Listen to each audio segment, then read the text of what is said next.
Salam salam outsider, sincèrement la famille, hier je demandais à la fin du débrief une descentada. Une descentada, parce que nos émotions, on ne peut plus vivre ça. Ce qui s'est passé aujourd'hui, c'est extraordinaire. Sincèrement, Tottenham, ils ont géré. Le débrief, il commence maintenant. Ça me fait mal de dire que Tottenham, ils ont géré, parce que tous ceux qui me follow depuis très longtemps, ils savent. Ils savent que je suis un fan fini d'Arsenal. Aujourd'hui, voir Tottenham en finale de Ligue des Champions, ça fait mal. Sincèrement, c'est un crève-cœur. Mais on va être très sérieux, Tottenham, ils ne l'ont pas volé. Parce que les petits de l'Ajax là, hier, je les ai avertis dans mon débrief. J'avais dit quoi? J'avais dit quoi hier? J'étais venu, j'avais dit, ne sous-estimez pas Tottenham, n'ayez pas de complexe de supériorité par rapport à Tottenham, faites attention à Tottenham. Je l'avais dit hier, mais malheureusement, les petits là, ils m'ont pas écouté, sincèrement, ils sont pas sérieux, soyons honnêtes. 5e minute de jeu, l'Ajax rentre bien dans son match. 5e minute, t'as un corner. Trippier, il est là, il est au marquage sur De Ligt. Je comprends pas. À ce moment-là, je me pose des questions. Je me dis, mais Pochettino, il fait exprès ou quoi? Comment est-ce que Trippier, de 1m53 pommes, peut être sur le marquage de De Ligt? La preuve, De Ligt, il le bouffe sur le marquage. Il s'en sort tête 1-0 pour l'Ajax. L'Ajax, derrière, ils enchaînent. Perte de balle de Kieran Trippier. L'Ajax, ils enchaînent. Le ballon revient pour Ziyech. Ziyech, il fait une frappe croisée. Elle est parfaite, elle est magnifique. 2-0 pour l'Ajax. À partir de ce moment-là, tu te dis, le match est plié. Il faut que Tottenham ait 3 buts. Moi-même, je suis posé tranquille. Honnêtement, je me dis, le match, il est fini. Il n'y a plus rien à faire. Sincèrement, l'Ajax, il gère. Et effectivement, l'Ajax, il gère. Mais le problème, il est où? C'est que quand l'Ajax va à la mi-temps, tu sens qu'ils étaient dans les vestiaires en train de célébrer. La tête de Ziyech, quand il va à la mi-temps avec le sourire et tout, posé, tranquille, serein, tu sens que les mecs, ils sont arrivés dans les vestiaires, dans leur tête, ils se sont dit, on est déjà en finale. Ils étaient en train de commander leur billet d'avion pour Madrid. Les hôtels et tout ce qui s'ensuit. Honnêtement, parce que la deuxième mi-temps de l'Ajax là, c'est la pire deuxième mi-temps que j'ai vue cette saison de l'Ajax. Même la deuxième mi-temps qu'ils ont fait face au Real Madrid. Vous vous rappelez quand ils ont perdu 2-1 face au Real Madrid chez eux avec le but de Asensio? Même cette deuxième mi-temps là n'était pas aussi catastrophique que ce soir. Parce que ce qui s'est passé ce soir pendant les 45 minutes qui ont suivi le retour des vestiaires, honnêtement, c'est une honte. On va être très sérieux. L'Ajax, ils se sont pas gérés. Les mecs, ils se sont fait bouffer. Ils se sont fait bouffer où? Par plusieurs individualités au niveau de Tottenham. C'est là où j'ai envie de parler de plusieurs joueurs et je vais commencer par mon gars, Moussa Sissoko. Moussa Sissoko, l'art de la percussion. Il n'y a pas un mec qui s'est percuté plus que Moussa Sissoko. Sissoko, sincèrement, on va être sérieux. Même lui, si tu le réveilles à 3 h du matin, tu lui demandes, tu lui fais Moussa, t'es un grand joueur? Il va te faire non, je ne suis pas un grand joueur. Moussa lui-même, il sait qu'il n'est pas un grand joueur. Lui-même, il sait que techniquement, il n'est pas trop fort. Mais s'il y a une chose qu'il sait faire, c'est porter le ballon, courir. Le mec, il est puissant, il est rapide. Aujourd'hui, Moussa Sissoko, sa capacité à pouvoir percuter les lignes, de pouvoir, à pouvoir passer à travers, comment il s'appelle, Van de Beek et puis Sean, c'était juste magnifique. Sincèrement, chapeau à toi Moussa Sissoko, gros match de sa part. Son Heung-min, je vous l'avais dit hier, Son était de retour. Aujourd'hui, si tu vois, quand l'Ajax marque son but à la 5e minute avec De Ligt, immédiatement, Son il réplique. Immédiatement, Son il prend le ballon sur le côté, il bouffe Mazraoui, il fait un centre, le ballon touche le poteau. Son aujourd'hui, sincèrement, il a fait un match comme Sadio Mané hier. C'est-à-dire que le mec n'a pas marqué, mais le mec était déterminé. Le mec était au four et au moulin. Et c'est de ça dont tu as besoin à ce stade-ci de la compétition.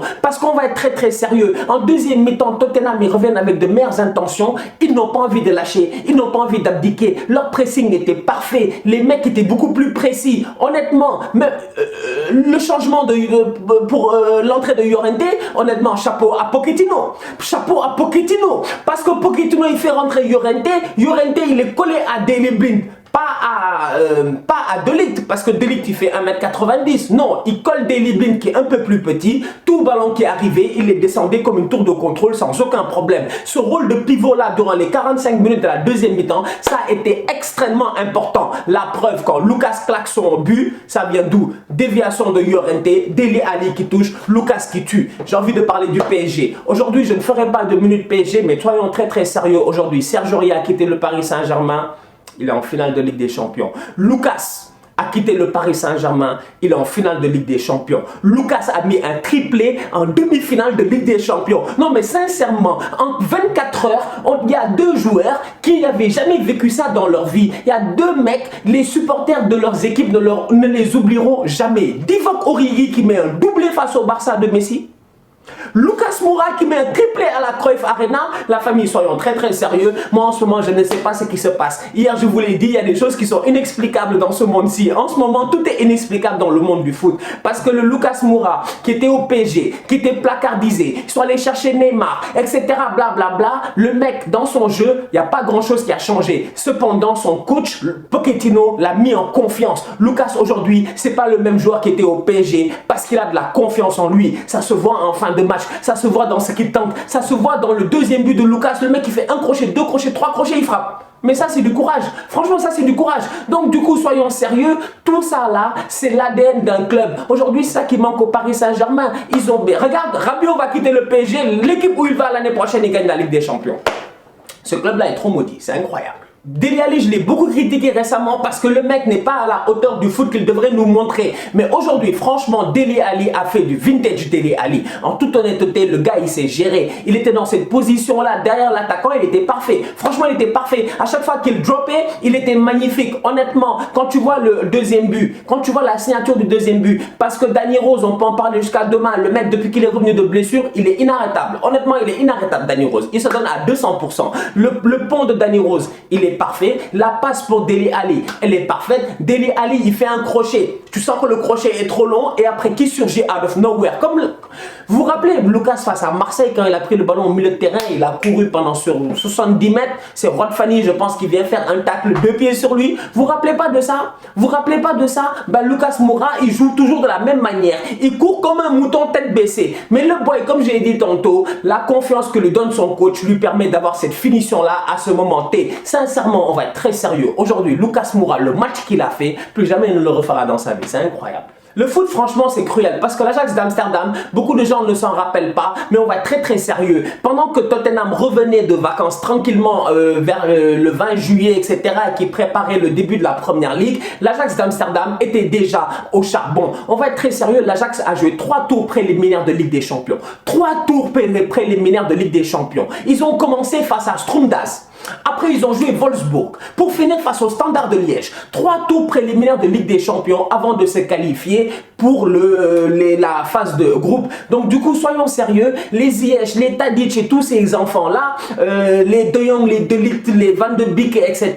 Soyons sérieux. Ils jouent au foot depuis le mois de juin. Les mecs ne se sont pas arrêtés. Les mecs, ils sont crevés. Soyons très sérieux. Ils ont eu une saison marathon. Aujourd'hui, on a vu la fin. On a vu la fin. C'était l'épilogue de l'Ajax. C'était l'épilogue de la plus belle saison de l'Ajax en fait que moi j'ai vu de mon vivant. Franchement, soyons sérieux. Aujourd'hui, ce qu'ils nous ont montré cette année, c'est extraordinaire. Ils ont éliminé la Juventus. Ils ont éliminé le Real Madrid. Les mecs, ils ont perdu à l'aller 2-1 face au Real Madrid. Ils sont allés taper les Madrilènes à Santiago Bernabéu. Les gars, ils sont allés taper la Juve au Juventus Stadium. Honnêtement, aujourd'hui, qu'ils sortent face à Tottenham et sur un triplé de Lucas Moura, c'est dommage parce que ça gâche tout en fait. C'est comme si tu avais construit tout un mec, c'est incroyable.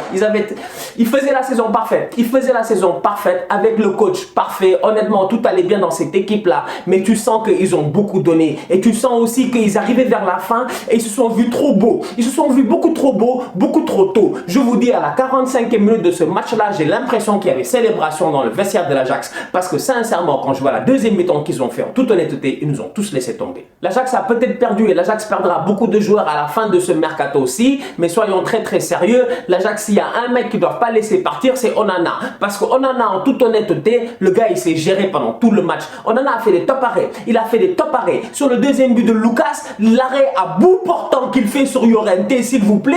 En plus, Llorente, il peut marquer du genou. Onana, il vient, il repousse le ballon. S'il n'y a pas Sean qui est trop pressé pour venir essayer de dégager le ballon, il capte ce ballon-là et Lucas n'en profite pas. Onana, aujourd'hui, il a fait des top arrêts. Il n'a pas laissé tomber son équipe là. Malheureusement, en fin de match, il manque de chance. Parce que sincèrement, le foot, c'est trop cruel. Le foot, en fait, je vous dis, il n'y a pas un sport. Tout sports confondus, plus cruel que le foot, sincèrement. Basketball, regarde bien, en ce moment c'est les playoffs, tu regardes bien. Au pire des cas, tu gagnes en 4, tu gagnes en 5, tu gagnes en 6 ou tu gagnes en 7, c'est tout. Pour qu'il y ait des émotions pareilles au basket, il faudrait que tu aies une finale, Game 7, qu'il reste 4 minutes et qu'il y ait, je sais pas moi, 25 points à rattraper, un truc du genre. Là, on va parler de remontada. Au foot, ce qu'on vit en ce moment, c'est juste extraordinaire. Ziyech, il reste 2 minutes dans le temps. Contre-attaque pour l'Ajax. Tadic cale le ballon. Il donne à Ziyech. Frappe pied gauche. Il frappe. Il rate. Lloris fait l'arrêt. Ziyech juste avant, un peu plus avant, il touche le poteau. Aujourd'hui, l'Ajax, ils auraient pu se mettre à l'abri. Ils auraient pu se mettre à l'abri. Malheureusement, ils n'ont pas eu cette chance-là de pouvoir se mettre à l'abri. Et c'est ça la beauté du football en fait. Aujourd'hui, le foot a totalement changé. Soyons très sérieux, on a vécu une saison extraordinaire avec des remontadas à gauche, des remontadas à droite. Moi, j'ai envie de dire, demain, les Anglais, gérez-vous. Arsenal, Chelsea, gérez-vous. On a une finale déjà 100% anglaise en Ligue des Champions. Beaucoup de gens parlent beaucoup de la Première Ligue, on nous sous-estime. Mais soyons sérieux, le niveau de la Première Ligue, il est élevé. Le problème, c'est que, techniquement parlant, c'est beaucoup moins beau de regarder un Stoke City Wolverhampton que de regarder un Getafe Girona. Parce que ils jouent plus, leur football est plus beau, le football est plus pur dans un Getafe Girona. Dans nous, c'est du kick and rush en Angleterre. On frappe, on se débrouille, on se bat les as, ils poussent, etc. Donc aujourd'hui, beaucoup de gens ont critiqué le football anglais, mais nous voilà encore une fois avec une finale 100% anglaise, la première depuis 2008. La dernière fois, je vous le rappelle, c'était Manchester United-Chelsea, but de Cristiano Ronaldo de la tête. Vous vous rappelez pas? Vous vous rappelez pas, ça va au péno qui gagne Manchester United. Aujourd'hui, il faut qu'on soit très sérieux. J'ai hâte de voir cette finale-là. Liverpool-Tottenham, ça va être très chaud le 1er juin. Et j'ai envie de dire aux deux coachs, s'il vous plaît, gérez-vous, jouez au foot. Pas de calcul. Parce que cette saison, on l'a vu. Quand tu es là à trop calculer, tu fais le mathématicien et tout, etc. Regarde, demandez à Valverde. Demandez à Valverde. Quand tu calcules trop, tu coules. Donc aujourd'hui, je m'attends à ce que ces deux équipes-là aillent à Madrid, au Wanda Metropolitano, et qu'elles nous fassent une bête de finale. On se capte demain pour un nouveau débrief Europa League. Ce sera chaud. Arsenal a 2 buts d'avance qu'on devra conserver face à Valence là-bas. Ça va être très chaud. J'espère que mes Gunners vont se gérer. De l'autre côté, Chelsea, ils ont fait match nul face à Francfort.